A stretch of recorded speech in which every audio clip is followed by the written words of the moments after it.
We're rolling. Good morning, people of the Webernet. My name is Sydney. My name is Allie. And my name is Lauren. With the help of our guinea pig, Anthony. Hey! She means our cameraman. We will update you on these historical events. Let us first discuss the Battle of Lexington and Concord.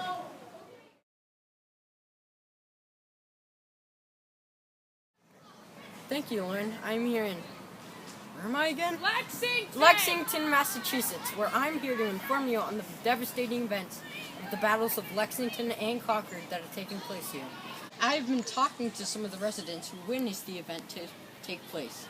From what I'm hearing, General Gage had a plan if you will, to send in some British troops to this place where I am standing right now to capture General Samuel Adams and John Hancock, where they would then head over to Concord, not far from here, to seize an army's cache. Once the word got out about Gage's plan, soon enough all of Boston knew that the British are coming.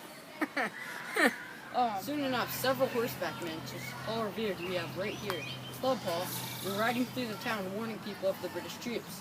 Now, Paul, is it true that you really said the British are coming when you were through the town warning people? No. Okay then. Well, while I talk more with Paul here, I'll send the camera back to you. Thank you, Anthony, for that important message. Allie?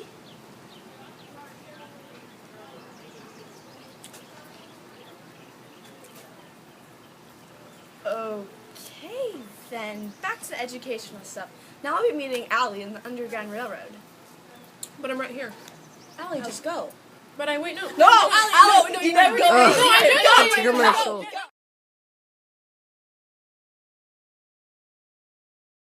Welcome to the Underground Railroad. Shh. Believe it or not, this is not an actual railroad. Who knew? Shh. This railroad consists of not railroad tracks, but a series of safe houses and facilities owned by free black men or free white men in order to get the passengers safe. The passengers would often travel by foot during the night on their way north. Following the North Star and with the help of Harriet Tubman, a former slave, the slaves made their freedom over north. Over 100,000 slaves made their way north because of the Underground Railroad. Thanks to the Underground Railroad, thousands have a life that they always wanted. Back to the studio! Woohoo! Are you tired of no one respecting you? Yes. Are you tired of your snack time being interrupted? Are you tired of no one taking you seriously? Yep.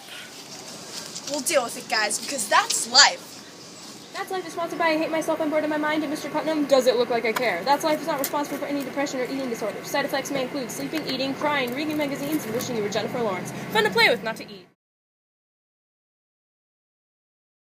Thanks, guys. As Anthony said, I'm over here on the Trail of Tears where 5 Native American tribes have just passed me. Known as the Choctaw, Chickasaw, Seminole, Creek, and Cherokee tribes, these Indian people have been forced from their homes by President Andrew Jackson and other government officials. Due to the Indian problem, white settlers in America wanted the Native American land. Agreeing with the settlers' wishes, President Jackson forced Native Americans off their lands from which they lived on for generations. In the winter of 1831, it began. The Choctaw tribe were the first ones to be forced out. They had made the long journey to Indian territory on foot. Without food, supplies, or help, the tribe had thousands of people die along the way.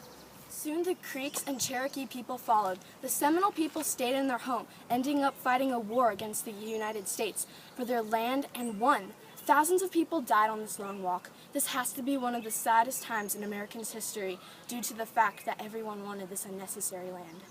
We should probably move on. I gotta go. Okay, Anthony, switch over to Sydney.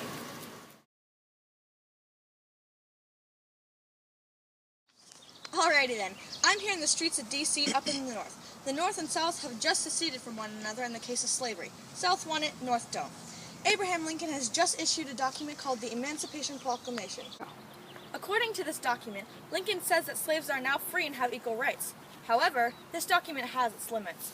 Well, for one, it only applies to the states that have seceded from the Union, leaving its loyal border states' slavery untouched.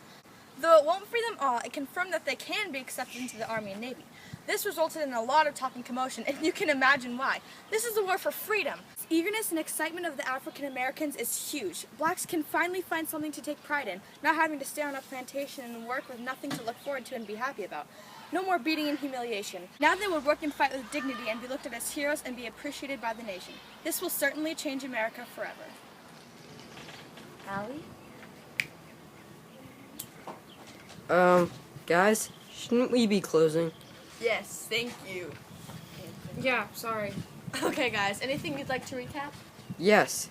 Even though America has made its mistakes in the past. It has its good parts as well. Yeah, after all, we're only human.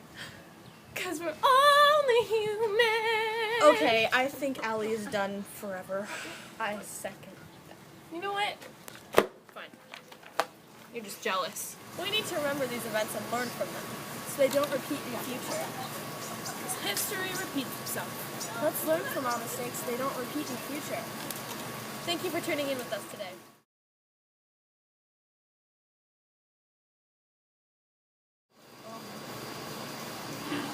Oh, I won't laugh with it. Actually, maybe I should learn from them.